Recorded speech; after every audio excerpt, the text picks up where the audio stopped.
আসসালামু আলাইকুম। NCTB chairman একটি ঘোষণা দিয়েছেন।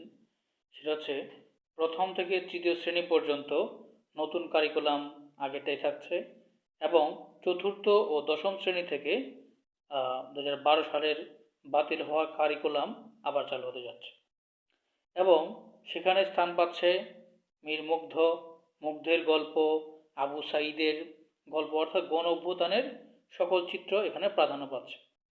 আবার দাখিল অথবা এসএসসি পরীক্ষার্থীর পরীক্ষা আগামী এপ্রিল মাসে অনুষ্ঠিত হবে বলে জানা গেছে।